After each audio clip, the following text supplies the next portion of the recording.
This is one of the most significant cases that the justices have decided in recent years. Here, the Supreme Court ruling that President Trump's use of these emergency tariffs that he has implemented are illegal. It's the most significant economic case to reach the high court in years, sweeping implications for the economy and, of course, for presidential power. And at stake here are billions of dollars in revenue that have already been collected by the government. Pamela Wolf, the other significance here is that this is the first time that the 6-3 conservative court has ruled against President Trump in one of these major cases that have gone before the court since he returned to power in January. Now, we are still going through this case, but this is something we have been waiting for. The court said that it would take up this case. Hey everyone, Dr. John here. This is what's going on. A federal appeals court, the second highest court in the country, just dropped a ruling that has Donald Trump absolutely terrified. And when I say terrified, I mean the kind of fear that comes from realizing that the legal shield you have been hiding behind for years has just been shattered into a million pieces. The D.C. Circuit Court of Appeals just ruled that there is no presidential immunity from criminal contempt. On an expedited basis, so they're deciding, even though it's a significant case now, because of course this has enormous implications. So as we go through this opinion now with our team, another outstanding question is what now happens to all that revenue that had been collected. This is something it really wasn't clear from the arguments what they would say about that, if they're going to lay out a plan. So we will continue to go through this, but this is an enormous decision and a rare loss for President Trump before this conservative court. This is, Paula, a major slap at the President of the United States, who has made a major effort over these many, many months. Trump can be prosecuted. Trump can be convicted. Trump can go to prison. And it is happening now. This is not a theoretical ruling. This is not a slow-moving legal process that will take years to resolve. The court moved fast. The court ruled unanimously. 3 judges, 0 dissent, nobody saying Trump has a point, nobody saying maybe we should give him the benefit of the doubt. 3 judges looked at the claim that a sitting president cannot be held in contempt of court. Imposed all of these tariffs, and just to look at some of the background I have here, over these many months, the administration has collected $150 billion in these tariffs. So what happens to that money? Do they have to refund that money to the firms, to the people who paid for those tariffs? That's one of the big questions that came up at arguments, and it's something that we're looking through now in this opinion. The top line is that these are illegal, that the president cannot rely on this 1977 emergency law to impose tariffs without authorization from Congress, because this question is really about the extent of presidential power. And we know in both his terms in office, President Trump has really worked at the edges of what... And they rejected it completely. Presidential immunity does not shield criminal contempt. No president is above the law. Trump's immunity claims are rejected, all of them, completely. And the timing could not be worse for Trump, because this ruling comes at the exact moment when Judge Merchan's contempt findings are sitting there, ready to be enforced. 10 separate contempt violations, each one carrying potential prison time. Trump has been attacking witnesses. Largely been recognized as executive authority, but in these arguments back in November, they went on for 2.5 hours. It was clear that the justices were skeptical that President Trump could rely on this vague federal law to impose global tariffs. Now, they did appear to likely be willing to decide that these were illegal, but what is not clear, we haven't gotten to this part of the opinion, is what happens to all that revenue that has been collected by the government. And President Trump has said himself that this is, this is a massive decision for him. So we're waiting for reaction, both from the Justice Department that argued this on his behalf and also from the White House. But we're going to keep going through this, Wolf, to try to see if the justices... Trump has been attacking jurors. Trump has been violating court orders over and over again, thinking that his status as president would protect him. And now that protection is gone. The appeals court has made it clear Trump can be sentenced right now. Trump can go to prison right now. And there is nothing Trump can do about it. Let me take you inside what this ruling actually means, because the details are what make it so devastating for Trump. The D.C. Circuit Court of Appeals is not some obscure court that issues opinions nobody reads. This is the second most powerful court in the country, right below the Supreme Court. When they speak, the entire federal judiciary listens. And they just spoke with a voice that could not be clearer. They said that presidential immunity does not apply to criminal contempt proceedings. They said that a sitting president can be prosecuted for violating court orders. They said that Judge Merchan's contempt findings are enforceable immediately. They said Trump has run out of legal defenses. This ruling came down quickly. The court did not sit on it. They did not delay. They did not ask for more briefing or more arguments. They issued an opinion that makes it absolutely clear. Trump is not above the law. Trump can be held accountable for his conduct. Trump can be sentenced to prison for contempt. And there are no more appeals. There are no more delays. Trump has exhausted every legal trick in the book. His last defense, presidential immunity, has been rejected. And now the path is clear for him to face the consequences of his actions. The specific contempt violations that Trump is facing are serious. Judge Merchan found Trump guilty of contempt 10 separate times. Each violation relates to Trump attacking witnesses or jurors in the Iran war case. Trump went on social media and called witnesses liars. Trump went on social media and insulted jurors. Trump made threats against people participating in the case. Trump tried to pressure people not to testify. Trump tried to influence how jurors would vote. That is witness tampering. That is jury intimidation. That is obstruction of justice. And it is contempt of court because Trump was directly violating the judge's orders.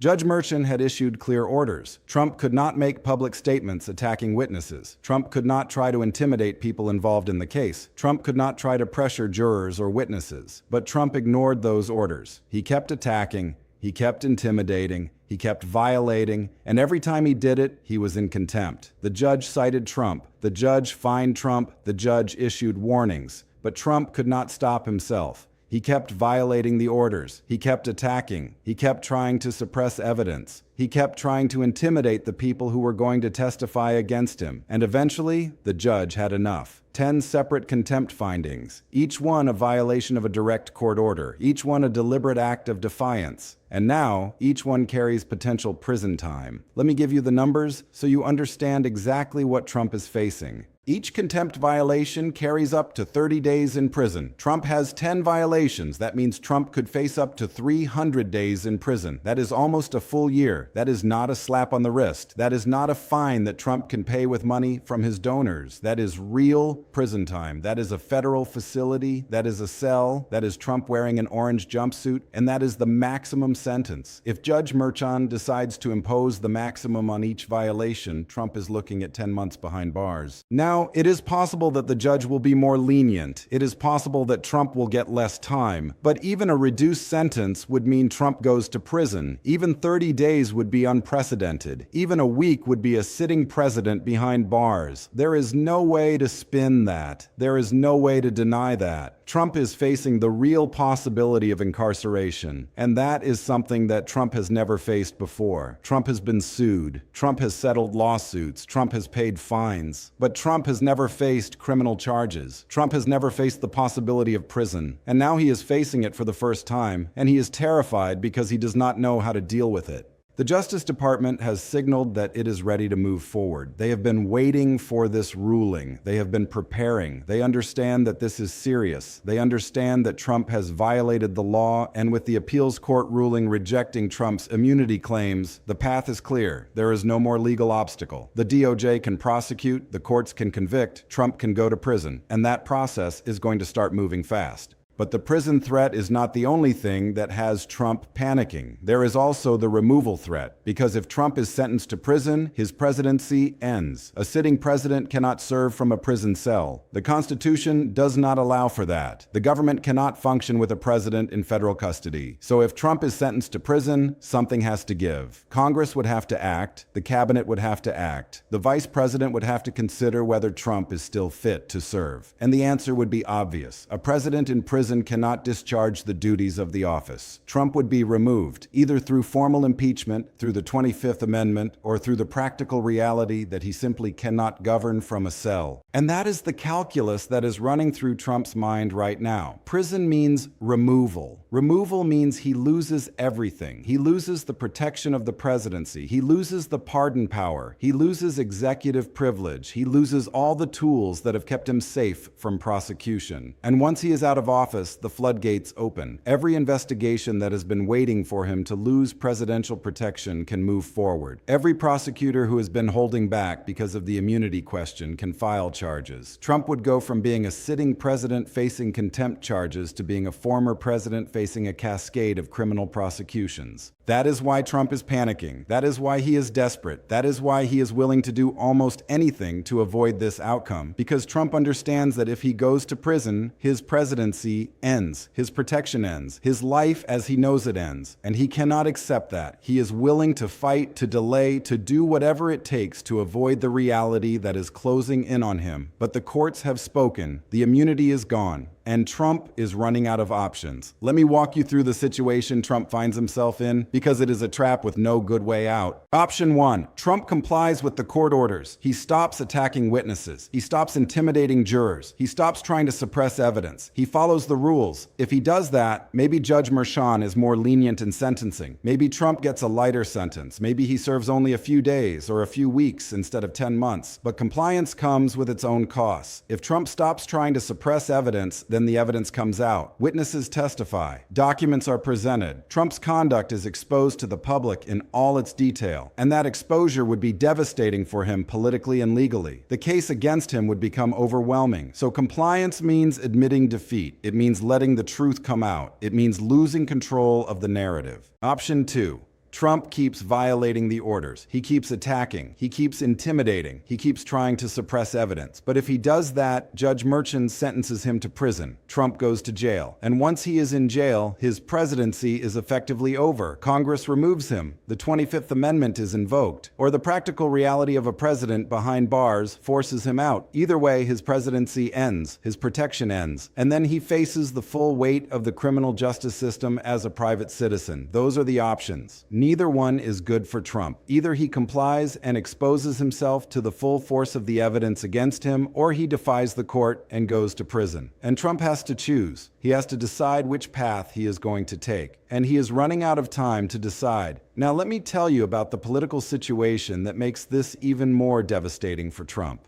His approval rating is at 29%. Let that number sink in. 29%. That is lower than Richard Nixon when he resigned. That is lower than any president in modern American history. And that number was measured before this appeals court ruling came down, before the public fully understood that Trump could actually go to prison. Once this ruling is widely understood, once people realize that the President of the United States is facing 10 months in a federal prison, Trump's approval rating is going to drop even further. It is going to become a number that is almost impossible to imagine. And that collapsing approval rating has consequences. Republican members of Congress are looking at that number. They are looking at the polls in their districts. They are looking at their own re-election prospects. And they are doing the math. If Trump is going to be convicted anyway, if Trump is going to prison anyway, if Trump is going to be removed anyway, why protect him? Why go down with the ship? The political calculus is shifting. Republicans who have been loyal to Trump for years are starting to think about their own survival. And that shift is going to accelerate as the reality of this ruling sets in. Congress is going to move faster toward impeachment. They are going to move faster toward removal because Congress understands that a sitting president going to prison is a constitutional nightmare. It is a complete breakdown of normal government. And Congress is going to want to avoid that. They are going to want to remove Trump before he is sentenced to prison. They are going to want to have President Vance in place before the marshals show up at the White House. So the pressure on Congress to act is going to increase dramatically in the coming days and weeks. The cabinet is also going to be looking at this ruling. The 25th Amendment exists precisely for situations like this. When the president is unable to discharge the duties of his office, the cabinet can act. And Trump is facing prison. Trump is panicking. Trump is unstable. Trump's mental state is deteriorating under the pressure. And the cabinet might decide that Trump is not fit to serve. They might decide to invoke the 25th Amendment and remove him immediately. That would be faster than impeachment. That would put Vance in the White House within hours. And that is a scenario that the White House is probably discussing right now. The D.C. Circuit Court of Appeals has rejected Trump's immunity claims. Trump can be prosecuted for criminal contempt. Trump can be sentenced to prison. Trump is facing 10 contempt violations. Each violation carries up to 30 days in prison. Trump is facing up to 300 days behind bars. Trump is caught between complying with court orders and going to prison. Compliance exposes his conduct. Defiance puts him in jail. Neither option is good for him. If Trump goes to prison, his presidency ends. Congress will remove him, or the cabinet will invoke the 25th Amendment, or the practical reality of a president behind bars will force him out. Trump's approval rating is at 29% and falling. Republican members of Congress are going to feel emboldened to vote for removal. The political protection that Trump once had is gone. Congress and the cabinet are likely to move toward removal before Trump is ever actually in prison. They will act to prevent the constitutional crisis of a sitting president in federal custody. Once Trump is removed, the floodgates open. Every investigation that has been waiting for him to lose presidential protection can move forward. Trump will face the full weight of the criminal justice system as a private citizen. Trump is completely cornered. He has no immunity. He has no legal defense. He has no way out. He is facing prison. He is facing removal. He is facing the collapse of everything he has built. And it is happening fast. It is happening in real time. Congress is moving. The courts are moving. The pressure is mounting. And Trump is running out of time. This is the moment when the system pushes back. This is the moment when the rule of law is reasserted. Trump has spent years believing that he was above the law. He has spent years testing the limits of what he could get away with. He has spent years attacking judges, intimidating witnesses, and violating court orders, all while assuming that his status as president would protect him. And now that protection is gone. The courts have spoken. The immunity claim that he hid behind for so long has been shattered, and Trump is facing the consequences of his actions for the first time in his life.